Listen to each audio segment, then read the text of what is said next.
అయోధ్య రాముల వారిని తలుచుకోకుండా ఉండలేము. అలాగే అయోధ్య పూజా సామాగ్రి కూడా వాడకుండా ఉండలేము. అయోధ్య పూజా సామాగ్రి వాడండి, మీ పూజని పరిపూర్ణం చేసుకోండి. డీలర్షిప్, డిస్ట్రిబ్యూషన్, హోల్సేల్ కై సంప్రదించవలసిన నంబర్లు. సరే, డిఎస్సి పోస్ట్ పోన్ కి సంబంధించినటువంటి పోల్ ను కూడా పెడదాం. డిఎస్సి పైన మెజారిటీ ప్రజలు ఏమనుకుంటా ఉన్నారు, చాలా మంది దీనికి సంబంధించి కామెంట్స్ కూడా చేస్తా ఉన్నారు. కాబట్టి దీనిపైన ఒకసారి పోల్ పెట్టుకుందాం.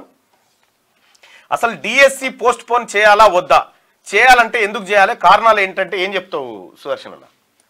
అయితే విషయం ఏంటంటే అసలు యాక్చువల్గా ఒక ఎగ్జామ్కి ఇంకొక ఎగ్జామ్కి మధ్యలో గ్యాప్ ఉండాలని చెప్పేసి ఉంది. అంటే 3 నెలల గ్యాప్ ఇవ్వాలని చెప్పేసి కూడా గతం నుంచి అవి రిక్వెస్ట్లు వస్తున్నాయి, డిమాండ్ కూడా చేస్తూ ఉన్నారు. అంటే ఇప్పుడు గ్రూప్ 2 ఎగ్జామ్ ఉంది, తర్వాత అప్పుడే డిఎస్సి ఉంది. గ్రూప్ 2 సిలబస్ వేరు, తర్వాత డిఎస్సికి సంబంధించి ఆయా సబ్జెక్టులు చదువుకుంటారు వాళ్ళు. కాబట్టి ఈ రెండు క్లాష్ అయితే అంటే 2 జాబ్లకు ప్రిపేర్ అయ్యే వాళ్ళకు చాలా ఇబ్బంది అయిపోతుంది. దాంతో మాకు 100% ఇది పోస్ట్ పోన్ చేయాలి, తర్వాత గ్రూప్ 2 వేరే రాసుకుంటాం, తర్వాత గ్రూప్ 1 వేరే రాసుకుంటాం, తర్వాత మేము డిఎస్సి కూడా రాసుకుంటాం అని చెప్పేసి వాళ్ళు రిక్వెస్ట్ చేస్తున్నారు. వాళ్ళది న్యాయమైన డిమాండే. 100% ప్రభుత్వం కూడా దీనిపైన సానుకూలంగా స్పందిస్తే మంచిగా ఉంటుంది. రైట్, పోల్ కూడా పెట్టడం జరిగింది. డిఎస్సి పరీక్షను పోస్ట్ పోన్ చేయాలా వద్దా, పోస్ట్ పోన్ చేయాలి అనుకునేటువంటి వాళ్ళు ఇక్కడ, పోస్ట్ పోన్ చేయకూడదు అనుకునే వాళ్ళు ఇక్కడ మీ అభిప్రాయాన్ని తెలియజేయండి. ఈ అభిప్రాయంలో మీరు కూడా పాల్గొనండి, ఓటింగ్లో పాల్గొనండి.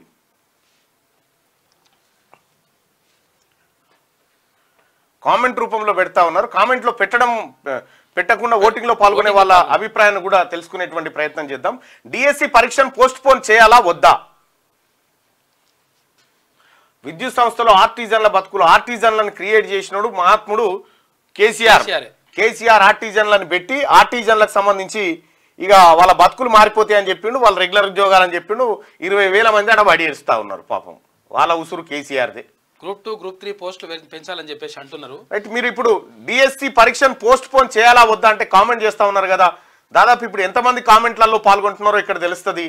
సో మీ అభిప్రాయం ఏందో తెలుస్తుంది. పోస్ట్ పోన్ చేయాలనుకునే వాళ్ళు ఎంతమంది, చేయకూడదు అనుకునే వాళ్ళు ఎంతమంది, మీ అభిప్రాయాన్ని తెలియజేయండి. ఇక్కడ మాక్సిమం పోస్ట్ పోన్ చేయాలని చెప్పేసి అడుగుతున్నారు. చూద్దాం.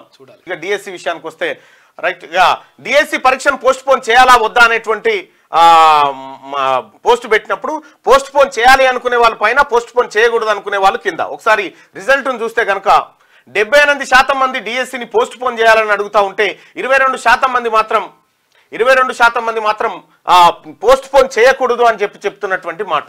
సో ఇది ప్రజాభిప్రాయం, ఈ లైవ్ చూస్తున్నటువంటి వాళ్ళ అభిప్రాయం మాత్రమే. ఇక మిగతా ప్రజల అభిప్రాయాన్ని రాష్ట్ర ప్రభుత్వం తెలుసుకొని దీనిపైన నిర్ణయం తీసుకోవాల్సినటువంటి అవసరం ఉంది. సొంత జిల్లాలకు తీసుకురావాలి. 317 జీవోను కూడా రద్దు చేయాల్సినటువంటి సమయం దగ్గరకు వచ్చింది. రాష్ట్ర ప్రభుత్వం అతి త్వరలోనే దానిపైన ఒక మంచి నిర్ణయం తీసుకోబోతా ఉంది.